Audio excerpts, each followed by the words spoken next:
정부가 공공전세라는 새로운 개념을 도입하고 전국에 11만 4천 호의 임대주택을 공급할 방침입니다. 전세 품귀 현상으로 최악의 전세난을 겪고 있는 시장에 숨통을 틔울 수 있을까요? 전문가와 함께 분석해 보겠습니다. 양지영 RNC 연구소장 나오셨습니다. 어서 오십시오. 네, 안녕하세요. 소장님, 앞서 공공전세라는 말을 계속 전해드렸는데 네. 정확하게 어떤 개념입니까?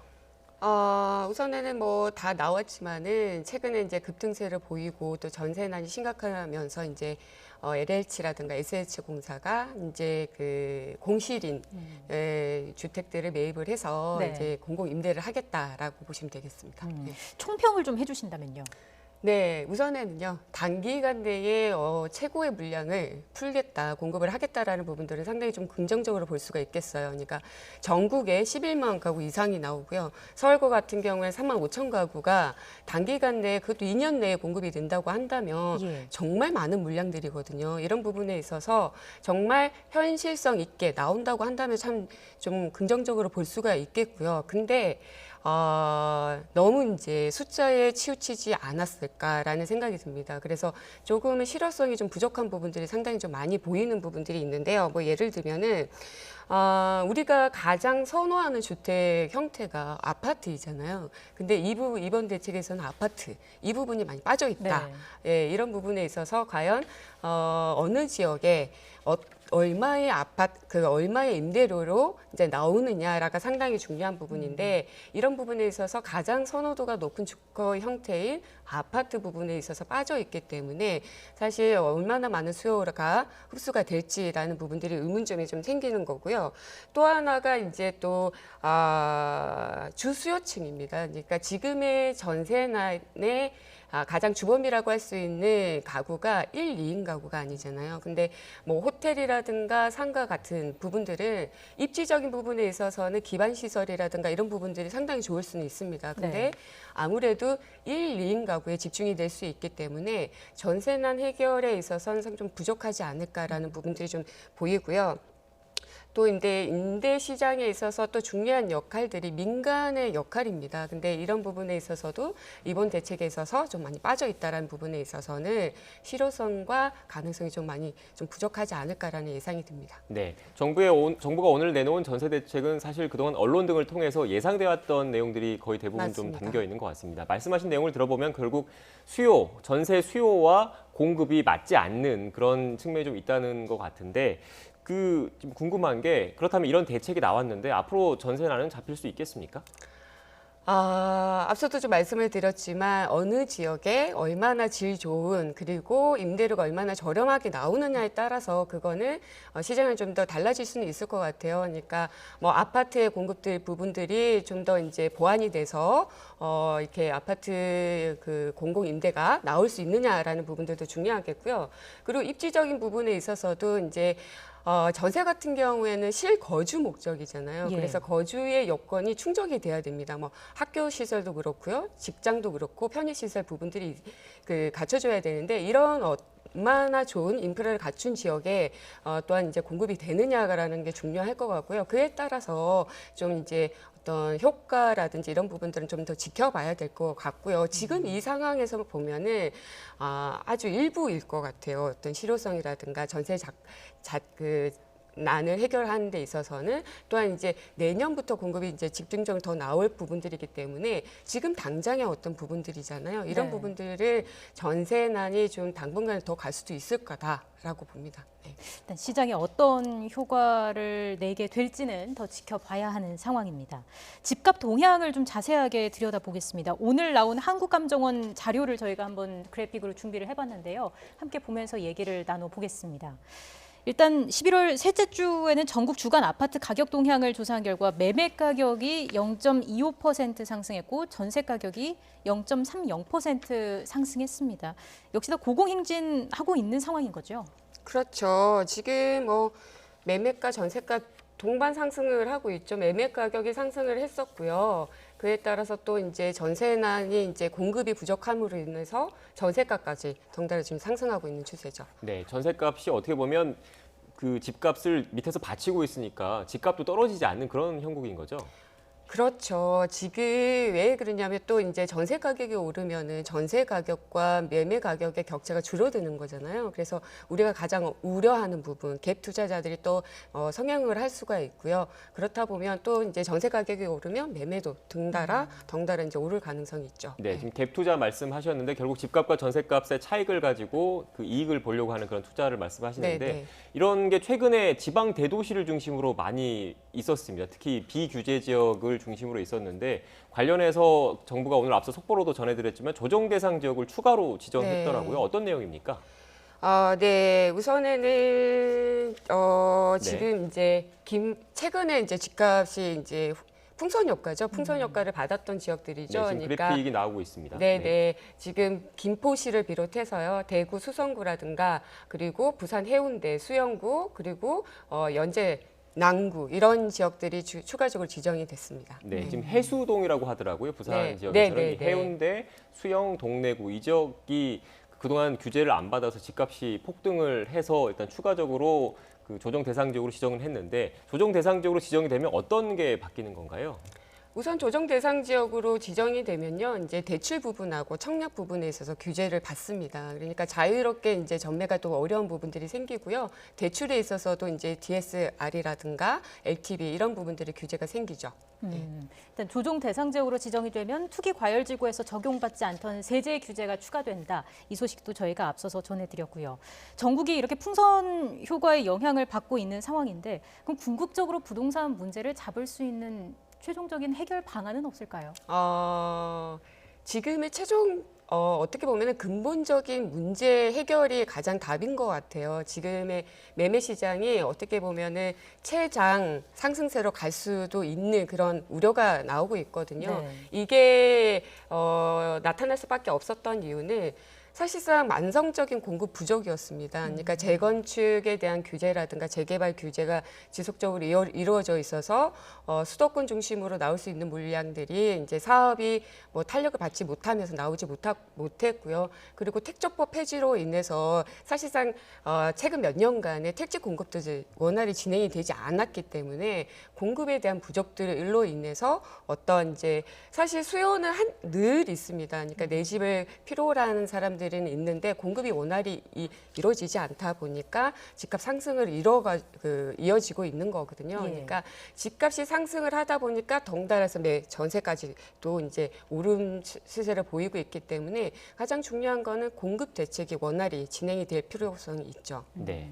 소장님 마지막으로 앞서 오늘 전세 대책 관련된 이야기 쭉 했는데 이제 국토부 입장에서는 임대차 3법보다는 최근 저금리 기조라든지 가구 분할라든지 네. 이쪽에 더 방점을 찍고 있는 것 같더라고요. 네. 소장님께서는 어떻게 생각하십니까?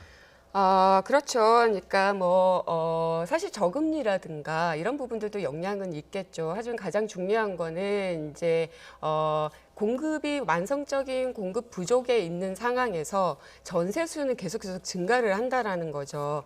즉 이제 정부의 그동안 정책들을 보면은 실거주 여건 일부분들이 실수요자들을 위한 중심의 재편이 된 거는 긍정적으로 볼 수는 있겠지만은 결국에는 전세로 나올 수 있는 물량들이 줄어든 부분들이 있거든요. 거기에다가 이제 상기 신도시 공급으로 인해서 대기 수요자들도 발생을 한 거고요. 수요는 늘 이렇게 받쳐져 있는 상황에서 공급이 원활히 이루어지지 않았고 임대차 3법으로 인해서 오히려 전세에 더 눌러앉는 수요가 발생을 했고 이런 상황에서 전세 가격이 폭등을 함으로 인해서 어떻게 보면은 또 이제 또 하나가 이제 세금 문제잖아요. 집주인들 부분들이 있던 세금 부분들을 또 이제 전세적으로 전가를 하면서 전세 가격이 또 오른 부분들이 있기 때문에 네. 여러 가지를 봤을 때는 저금리보다는 어떤 정책의 문제 부분들이 가장 크지 않았나라고 생각합니다. 네, 알겠습니다. 정부가 급등 심각해지고 있는 전세난을 극복하기 위해서 전세 대책을 내놨는데 관련된 이야기 양지영 RNC 연구소장과 함께 이야기 나눴습니다. 오늘 말씀 고맙습니다. 정부가 공공전세라는 새로운 개념을 도입하고 전국에 11만 4천 호의 임대주택을 공급할 방침입니다. 전세 품귀 현상으로 최악의 전세난을 겪고 있는 시장에 숨통을 틔울 수 있을까요? 전문가와 함께 분석해 보겠습니다. 양지영 RNC 연구소장 나오셨습니다. 어서 오십시오. 네, 안녕하세요.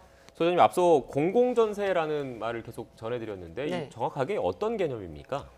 우선에는 뭐 다 나왔지만은 최근에 이제 급등세를 보이고 또 전세난이 심각하면서 이제 LH라든가 SH공사가 이제 그 공실인 주택들을 매입을 해서 네. 이제 공공 임대를 하겠다라고 보시면 되겠습니다. 네. 총평을 좀 해주신다면요.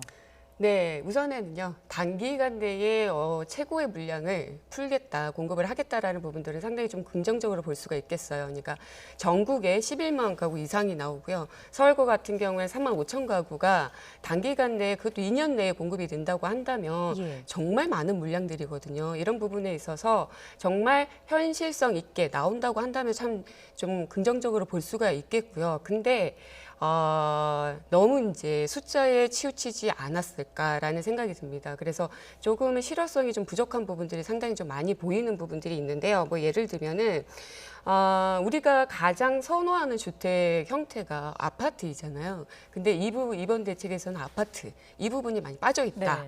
네. 예, 이런 부분에 있어서 과연 어느 지역에 얼마의 얼마의 임대료로 이제 나오느냐가 상당히 중요한 부분인데 이런 부분에 있어서 가장 선호도가 높은 주거 형태인 아파트 부분에 있어서 빠져 있기 때문에 사실 얼마나 많은 수요가 흡수가 될지라는 부분들이 의문점이 좀 생기는 거고요. 또 하나가 이제 또 주수요층입니다. 그러니까 지금의 전세난의 가장 주범이라고 할 수 있는 가구가 1, 2인 가구가 아니잖아요. 근데 뭐 호텔이라든가 상가 같은 부분들은 입지적인 부분에 있어서는 기반 시설이라든가 이런 부분들이 상당히 좋을 수는 있습니다. 근데 네. 아무래도 1, 2인 가구에 집중이 될 수 있기 때문에 전세난 해결에 있어서는 좀 부족하지 않을까라는 부분들이 좀 보이고요. 또 임대 시장에 있어서 또 중요한 역할들이 민간의 역할입니다. 근데 이런 부분에 있어서도 이번 대책에 있어서 좀 많이 빠져 있다라는 부분에 있어서는 실효성과 가능성이 좀 많이 좀 부족하지 않을까라는 예상이 듭니다. 네, 정부가 오늘 내놓은 전세 대책은 사실 그동안 언론 등을 통해서 예상돼 왔던 내용들이 거의 대부분 맞습니다. 좀 담겨 있는 것 같습니다. 말씀하신 내용을 들어보면 결국 전세 수요와 공급이 맞지 않는 그런 측면이 좀 있다는 것 같은데 좀 궁금한 게 그렇다면 이런 대책이 나왔는데 앞으로 전세난은 잡힐 수 있겠습니까? 앞서도 좀 말씀을 드렸지만 어느 지역에 얼마나 질 좋은 그리고 임대료가 얼마나 저렴하게 나오느냐에 따라서 그거는 시장은 좀 더 달라질 수는 있을 것 같아요. 그러니까 뭐 아파트의 공급들 부분들이 좀 더 이제 보완이 돼서 이렇게 아파트 그 공공 임대가 나올 수 있느냐라는 부분들도 중요하겠고요. 그리고 입지적인 부분에 있어서도 이제 전세 같은 경우에는 실거주 목적이잖아요. 예. 그래서 거주의 여건이 충족이 돼야 됩니다. 뭐 학교 시설도 그렇고요, 직장도 그렇고 편의시설 부분들이 갖춰줘야 되는데 이런 얼마나 좋은 인프라를 갖춘 지역에 또한 이제 공급이 되느냐라는 게 중요할 것 같고요. 그에 따라서 좀 이제 어떤 효과라든지 이런 부분들은 좀 더 지켜봐야 될 것 같고요. 지금 이 상황에서 보면은 아주 일부일 것 같아요. 어떤 실효성이라든가 전세 난을 해결하는 데 있어서는 또한 이제 내년부터 공급이 이제 집중적으로 더 나올 부분들이기 때문에 지금 당장의 어떤 부분들이잖아요. 이런 네. 부분들을 전세난이 좀 당분간 더 갈 수도 있을 거다라고 봅니다. 네. 일단 시장에 어떤 효과를 내게 될지는 더 지켜봐야 하는 상황입니다. 집값 동향을 좀 자세하게 들여다보겠습니다. 오늘 나온 한국감정원 자료를 저희가 한번 그래픽으로 준비를 해봤는데요. 함께 보면서 얘기를 나눠보겠습니다. 일단 11월 셋째 주에는 전국 주간 아파트 가격 동향을 조사한 결과 매매 가격이 0.25% 상승했고 전세 가격이 0.30% 상승했습니다. 역시나 고공행진하고 있는 상황인 거죠? 그렇죠. 지금 뭐 매매가, 전세가 동반 상승을 하고 있죠. 매매 가격이 상승을 했었고요. 그에 따라서 또 이제 전세난이 이제 공급이 부족함으로 인해서 전세가까지 덩달아 지금 상승하고 있는 추세죠. 네, 전세값이 어떻게 보면 그 집값을 밑에서 받치고 있으니까 집값도 떨어지지 않는 그런 형국인 거죠. 그렇죠. 지금 왜 그러냐면 또 이제 전세 가격이 오르면은 전세 가격과 매매 가격의 격차가 줄어드는 거잖아요. 그래서 우리가 가장 우려하는 부분, 갭 투자자들이 또 성향을 할 수가 있고요. 그렇다 보면 또 이제 전세 가격이 오르면 매매도 덩달아 이제 오를 가능성이 있죠. 네, 지금 갭 투자 말씀하셨는데 결국 집값과 전세값의 차익을 가지고 그 이익을 보려고 하는 그런 투자를 말씀하시는데 네, 네. 이런 게 최근에 지방 대도시를 중심으로 많이 있었습니다. 특히 비규제 지역을 중심으로 있었는데 관련해서 정부가 오늘 앞서 속보로도 전해드렸지만 조정 대상 지역을 추가로 지정했더라고요. 네. 어떤 내용입니까? 네, 우선에는 네. 지금 이제 최근에 이제 집값이 이제 풍선 효과죠. 풍선 효과를 받았던 지역들이죠. 네, 지금 그래픽이 나오고 있습니다. 네. 지금 김포시를 비롯해서요. 대구 수성구라든가 그리고 부산 해운대 수영구 그리고 연제 남구 이런 지역들이 추가적으로 지정이 됐습니다. 네, 지금 해수동이라고 하더라고요. 부산 네. 지역에서는 네, 이 해운대, 수영, 동래구 이 지역이 그동안 규제를 안 받아서 집값이 폭등을 해서 일단 추가적으로 그 조정 대상 지역으로 지정을 했는데 조정 대상 지역으로 지정이 되면 어떤 게 바뀌는 건가요? 우선 조정 대상 지역으로 지정이 되면요, 이제 대출 부분하고 청약 부분에 있어서 규제를 받습니다. 그러니까 자유롭게 이제 전매가 또 어려운 부분들이 생기고요. 대출에 있어서도 이제 DSR이라든가 LTV 이런 부분들의 규제가 생기죠. 일단 조정 대상 지역으로 지정이 되면 투기 과열지구에서 적용받지 않던 세제 규제가 추가된다. 이 소식도 저희가 앞서서 전해드렸고요. 전국이 이렇게 풍선 효과의 영향을 받고 있는 상황인데 그럼 궁극적으로 부동산 문제를 잡을 수 있는 최종적인 해결 방안은 없을까요?